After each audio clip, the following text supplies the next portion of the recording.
The Honourable John Banks. Mr. Speaker. So, Mr. Speaker, let's do an audit. What have we got across the other side of the House tonight?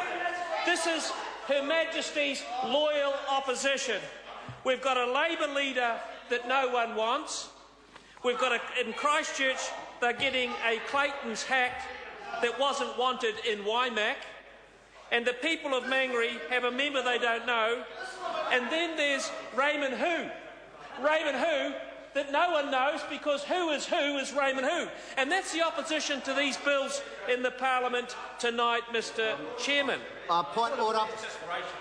Point of order. Point of order, Mr. Speaker. With respect, members are entitled to be addressed by their correct name. Yes. Even if Mr. Banks is imbibed tonight, he should actually treat members with respect. No, well, that's not necessary, but I ask the member to refer to a member of this House by its correct name. Honourable John Banks. Honourable John Banks. It's a bit rich to ask members to refer to other members by their name when the insults come across, but I'm intimidated by the two-tooth U's on the other side of the House. The ACT Party and the people of Epsom support this bill. The ACT Party and the people of Epsom don't want these people on this side of the House. The ACT Party and the people of Epsom stand for sound money, not money printing. The ACT Party and the people of Epsom stand for keeping a lid on spending growth, not shaking down taxpayers for more when they're hard-pressed, Mr. Speaker. And the people of Epsom are absolutely delighted that this member represents the people of Epsom, has kept these people opposite where they belong, eternally in opposition, Mr. Speaker. They're divided like I've never seen before. They're leaderless, they're rudderless, they have no policy at all, no sense of direction, no understanding of the economy. Mr. Speaker, it is a rabble over there, and people watching television tonight and listening on their crystal sets will be aghast if they saw these turkeys on the other side of the House. Mr. Speaker, lower taxes so New Zealanders can create jobs is what we stand for. Economic growth and employment opportunities, not new taxes, or tax increases or capital gains taxes. No tax increases, no capital gains taxes, no unnecessary borrowing, no unnecessary debt, no unnecessary taxes, less government, lower taxes, more opportunity, more entrepreneurialism, more taxes paid to the government through honest endeavour, and a decent tax system that works for everyone.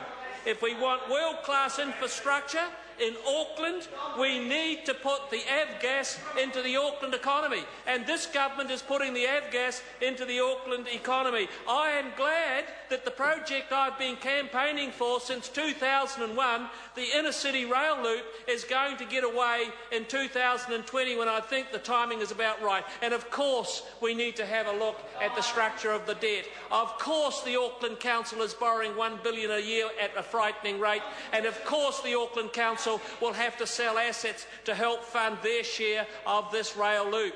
And it makes sense. If we're going to have 12 to 15 trains going into the tunnel every hour now, we can have 30 trains going through the tunnel every hour in the future. It is part of an integrated transport system that roads completing the motorway network and providing better infrastructure in Auckland is what this government is all about.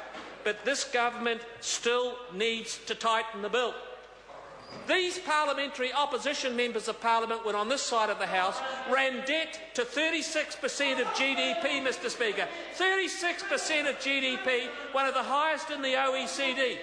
The present Minister of Finance and others have got it down to 33, and we believe it should be to 25% of GDP. If expenditure was 25% of GDP, Mr. Speaker, we could have tax cuts and tax rates at 25 cents on the dollar, and that would make sense.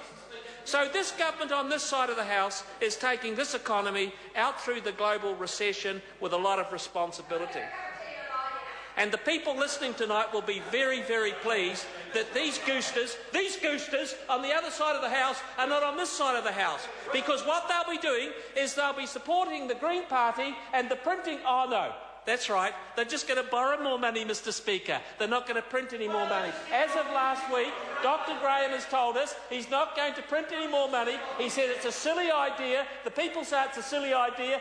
And the Green Party at least wake up to the fact if a silly idea looks like a silly idea, it is a silly idea and should be stopped. We're here because they're over there, and long may they stay there. Call David Bennett. Thank you, Mr